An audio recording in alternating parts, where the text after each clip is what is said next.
आज की फिल्म राजा साहब, यदि ये एक काल्पनिक कहानी है, एक ऐतिहासिक और रोमांचक ड्रामा पर आधारित हो सकती है जिसमें एक राजा की वीरता, संघर्ष और न्याय की यात्रा को दिखाया गया है।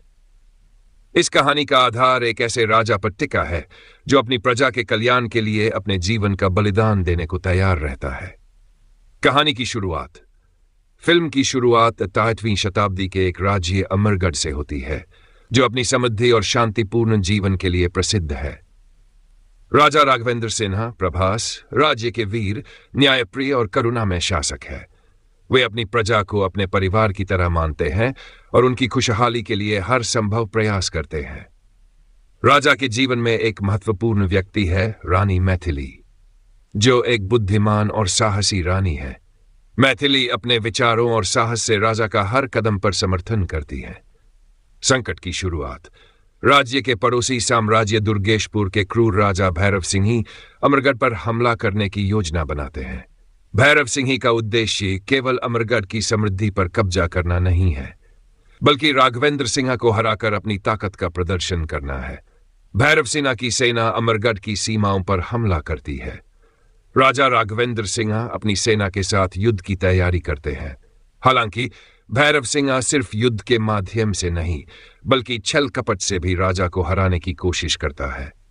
राजा की व्यक्तिगत चुनौतियां। युद्ध के दौरान राजा को कई व्यक्तिगत चुनौतियों का सामना करना पड़ता है। दुश्मनों के साथ लड़ते लड़ते उन्हें अपने ही दरबार में विश्वासघात का सामना करना पड़ता है। उनके सेनापति और करीबी मंत्री जयकुमार दुश्मनों के साथ मिल जाते हैं। यह विश्वासघात राजा के लिए भावनात्मक और रणनीतिक दोनों ही दृष्टियों से बड़ा झटका होता है। इसी बीच राजा को यह भी पता चलता है कि दुश्मन ने राज्य की प्रजा के बीच डर और भ्रम फैलाने के लिए कई चालें चली है। राजा अपने लोगों का विश्वास और समर्थन बनाए रखने के लिए कठिन निर्णय लेते हैं। रानी मैथिली का योगदान। रानी मैथिली न केवल राजा का मनोबल बढ़ाती है, बल्कि युद्ध की रणनीतियों में भी अपना योगदान देती है। वे महिलाओं और बच्चों को दुश्मन से बचाने के लिए एक गुप्त सुरंग के माध्यम से उन्हें सुरक्षित स्थान पर ले जाती है। इसके अलावा वे राज्य की महिलाओं को युद्ध के लिए प्रशिक्षित करने का भी बीड़ा उठाती है। निर्णायक युद्ध। कहानी अपने चरम पर तब पहुंचती है जब अमरगढ़ और दुर्गेशपुर के बीच एक बड़ा युद्ध होता है।